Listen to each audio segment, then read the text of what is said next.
Hi, my name's Barry Crumpton. Today I'm going to show you around our Jaguar F-Pace, then I'll take you for a ride in it, but first I'll tell you a little bit more about it. It's a 2 litre D R Sport automatic all-wheel drive, 2018 on an 18 plate, has done 22,830 miles.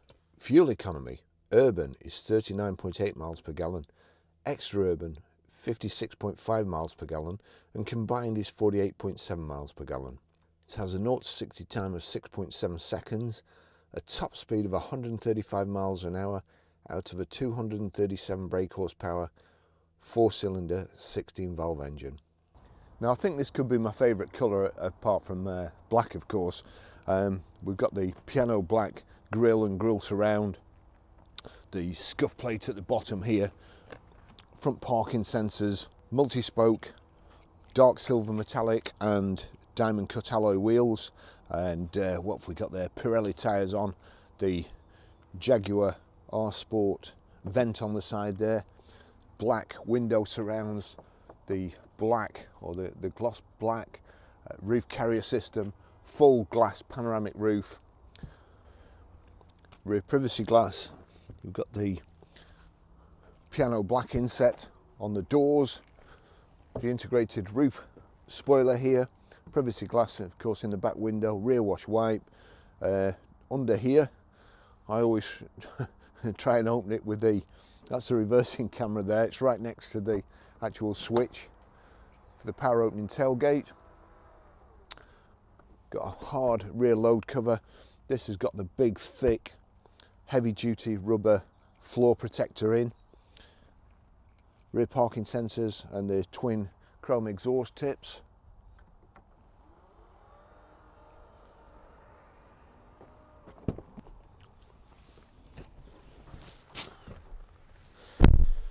I think you'd be hard pressed to find a manufacturer that finish vehicles off inside like Jaguar does. The interior, the upholstery is always fantastic, and as I say, second to none, superior to BMWs and Mercedes-Benz in my opinion. I've got my driver's seat forward there, but in the back here it's absolutely lovely. We've got the carpet over mats as well, so that's been protected from brand new, with the big glass panoramic roof panel here. Nice light and airy in the back, plenty of headroom for me. The seats are, well, one of the things I hate these days is the manufacturers put the headrests down here. So the first thing if you're an adult, the first thing you have to do is get in and start moving the headrests about. This is really, really nice. It's got this kind of, it's patterned aluminium. Meridian sound as well, Meridian speakers, which are great. The black leather has also got contrast ivory stitching. You've got the Isofix rear child seat anchor points as well. And then rear central armrest with the 2 cup holders there and magazine nets.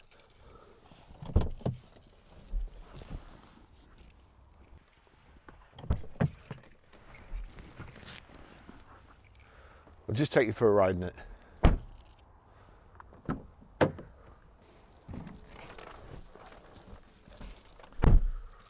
The 2 Range Rover style keys.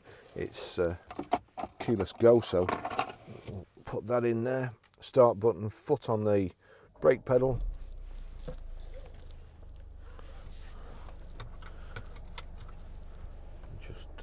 Just turn the fan down a little bit. That's your sat nav, and on the right hand side here we have, unusually, rather than a kind of lever, it's just there you go, it's just a switch which you can height and reach adjustable, and then click that back and it's locked in place. The circular Range Rover or rotary gear selector. Into drive, you've got sport there as well, but to be honest, the just drive is fine really. I'm not sure why you'd need sport. You've got paddle shift on the steering wheel here, change down on the left and up on the right, and then you've got some controls here which you've got. If you click on the right arrow and the left arrow, you can move across. The right arrow there, that takes me into eco, which has the annoying habit of switching the engine off, which I pretty much hate. So when this person has finished practicing going around roundabouts, we'll get going. Yeah, so you've got your eco or stop start off switch there, and then you can knock across. You've got snow and ice here settings, then you can knock it across into normal, which is the best drive, and then the next model is dynamic, or the next mode is dynamic, and it kind of a red light comes on the dashboard there, but it doesn't feel right in my opinion. Everything feels like it's fighting against you, only slightly, but just enough to make the drive uncomfortable. Thanks. Another one.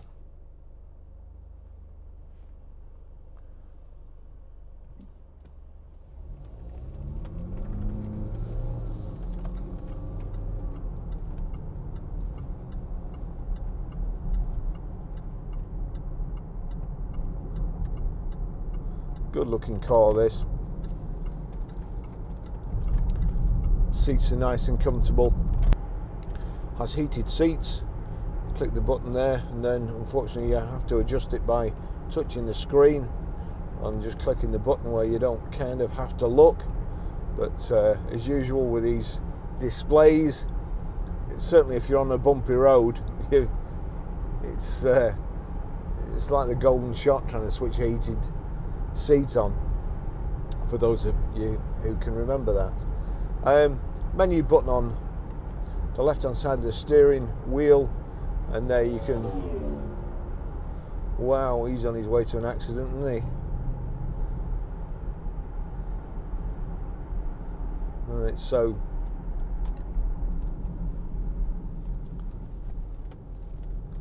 let's just get around here first.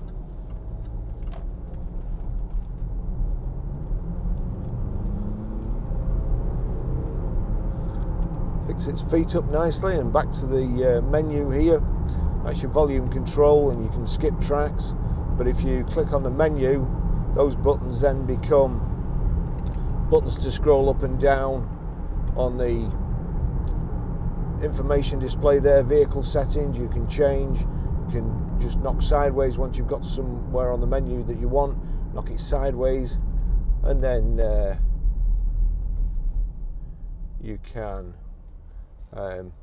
set, let's just see, there's vehicle settings. So if we go into vehicle settings, passenger airbag, safety features, convenience features, probably stuff like your locking and your lights staying on.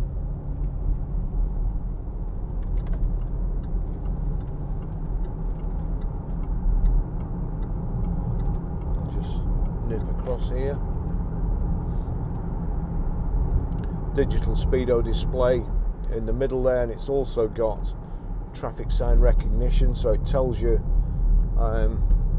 the speed that you can actually go up to, which I find is always a benefit. It's a good option. That it's got lane departure warning, and you can see there well, hopefully you can see there's two green lines. It's recognised the lane you're in on both sides, and if you go over either one of them without indicating, it vibrates the steering wheel.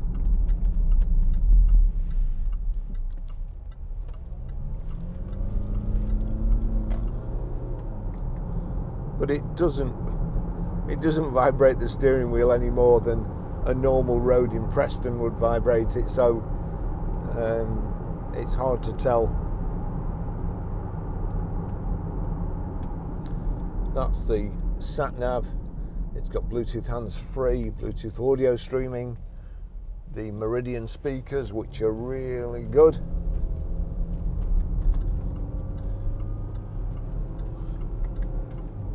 Other great options are here, heated steering wheel, and then you've got your heated front screen and heated rear screen as well.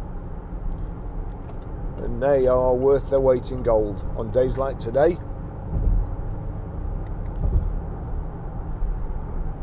So we'll just set the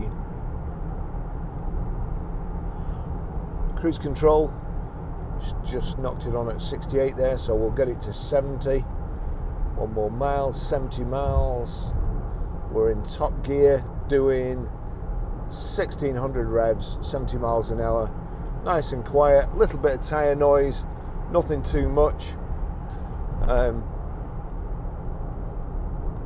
Nothing nice and comfortable. I've just got a guy just sat off my back here, right in your blind spot.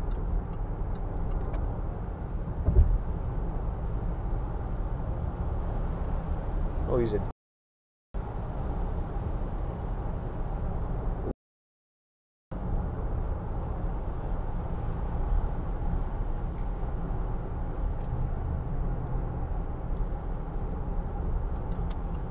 going to get over into this left lane early here. Well, there's a gap.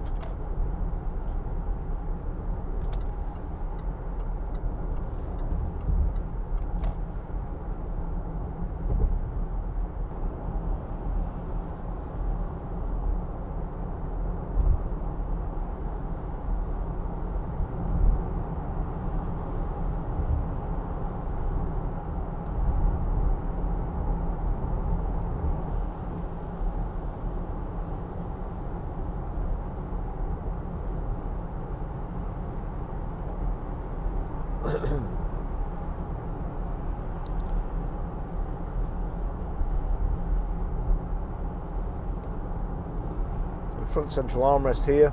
Sorry, there's a USB auxiliary in power socket.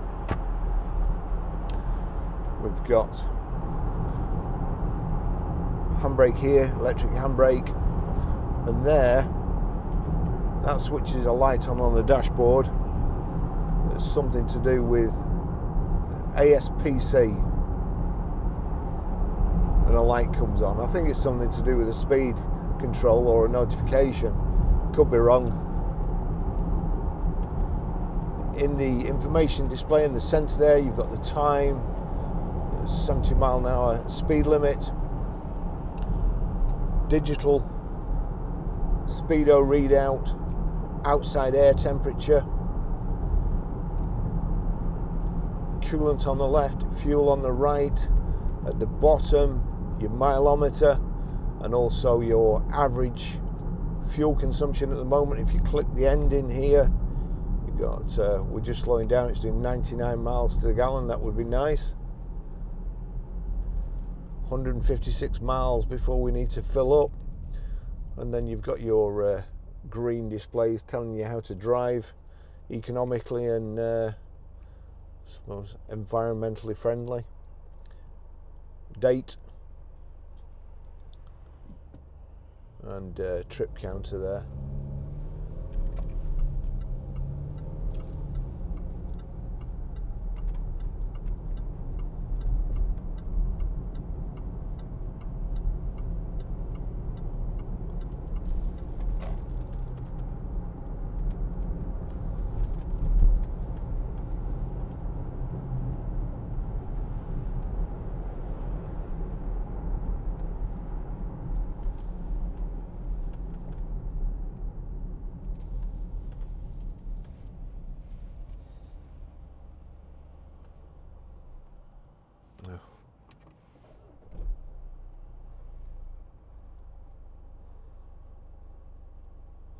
Devil's invention.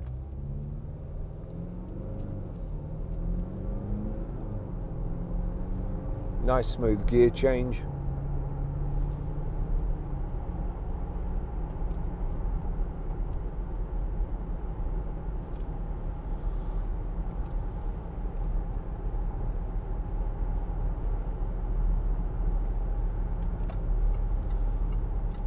Over on the right hand side here at the top, you've got your electric window switches and also your electric door mirrors. Power open close tailgate. Reversing camera too.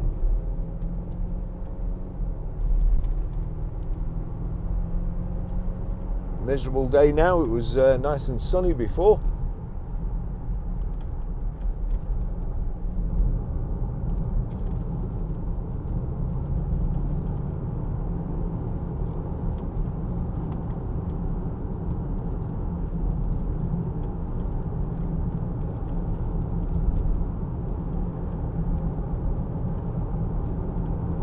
I mean, you couldn't ask for a nicer car to drive than that without changing into dynamic. It's the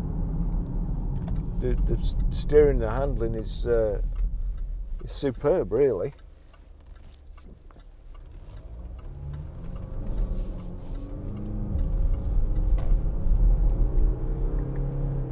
Roads are quite slippy. Got a bit of help from the traction control there.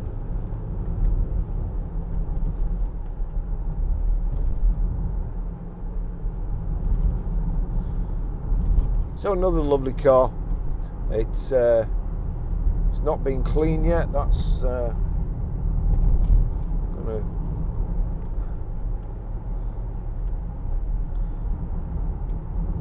gonna have to go back and shift that. If a motorbike hits that, is a goner.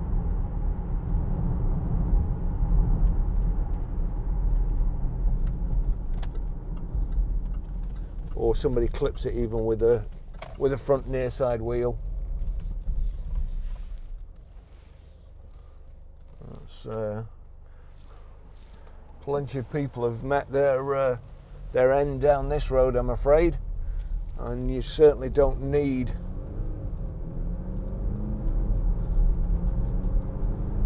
obstacles like that.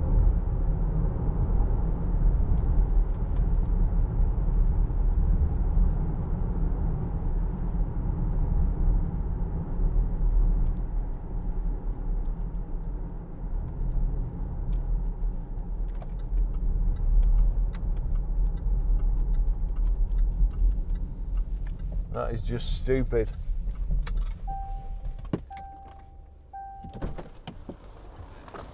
Absolutely stupid.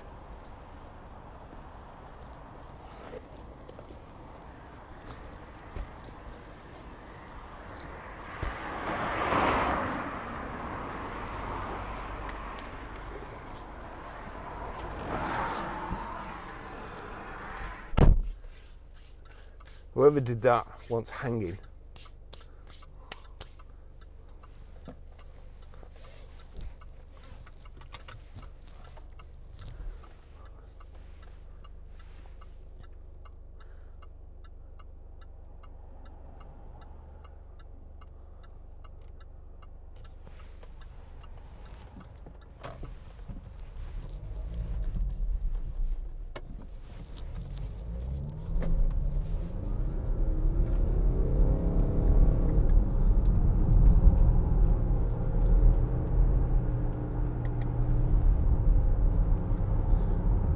Just can't believe it.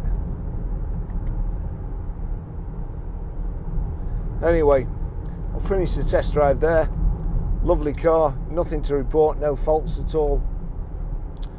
The switch to knock the lane departure warning system off is down here.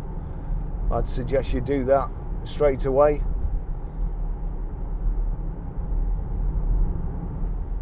And as I've said before, anybody who specifically requests a lane departure warning system in the car should be immediately banned from driving, because there's no reason, there's no acceptable reason why you should have that or why you should need it.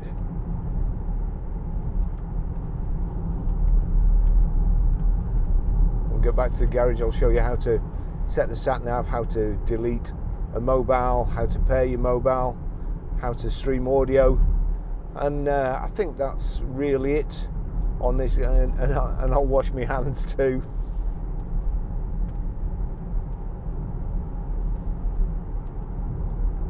And video tomorrow will hopefully, Lance is just on with cleaning it, and we've got a Range Rover Vogue SE, and I think it's the first Range Rover we've had with the parking system where the vehicle parks itself, and I suppose that's quite a handy thing on a big car like a Vogue. But we'll see how that performs tomorrow. I'll see you then. Thanks for watching.